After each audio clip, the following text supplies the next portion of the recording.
Hey guys, Astro here, back in the video, and today we're having another part of the series in the Starved verse. Now, I've got quite a lot of comments on my Starved Luigi videos, so I'm sorting them out, and whichever one suggested the most, or I personally like, I will do. So after this video, don't forget to comment your own ideas. So for today's video, we've got Starved Sans from Undertale. Now, I'd just like to say before the video starts, thank you all for subscribing, it means so much to me, and if you keep subscribing, I'll make more Starved verse content. Also, big huge announcement, I've made an official Twitter account for the Starved verse. You can go ahead and follow it down below.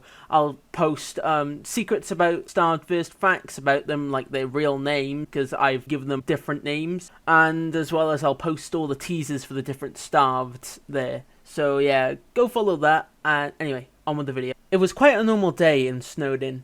All the monsters were doing their daily tasks until the human appeared. A good-willed monster approached the human, offering help, not noticing the knife in the human's hand. A few seconds later, the same monster stumbled into the main center of Snowdin, a giant gash in their chest, their face slowly turning to dust. The other monsters were about to help him, until the blade of a knife appeared through the monster's chest.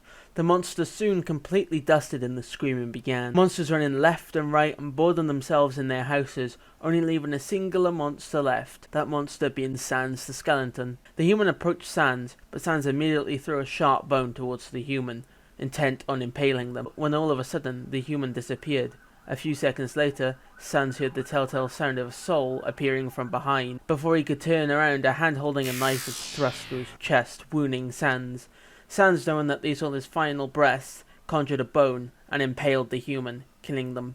Sans had an idea. If the human could level up and regain HP by killing monsters, wouldn't the human's body also contain XP from the monsters? So Sans decided to do the unthinkable. He ate some of the human's body, and was surprised when the EXP and the HP the human had almost doubled, and he acquired it.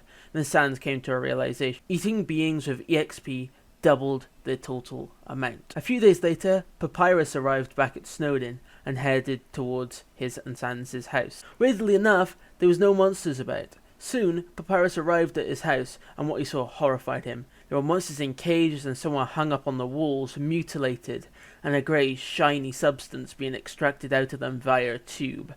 Papyrus soon entered the basement in search of Sans. There, he saw Sans hunched over the human, muttering something incoherent. Papyrus soon spoke up. Sans replied.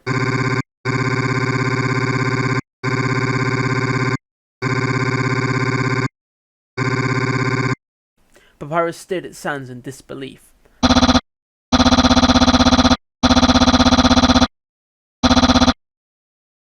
Sans then replied.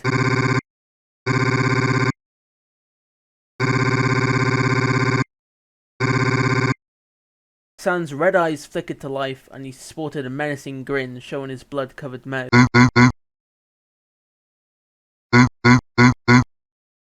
next sound he heard was a sickening crunch that echoed throughout the basement.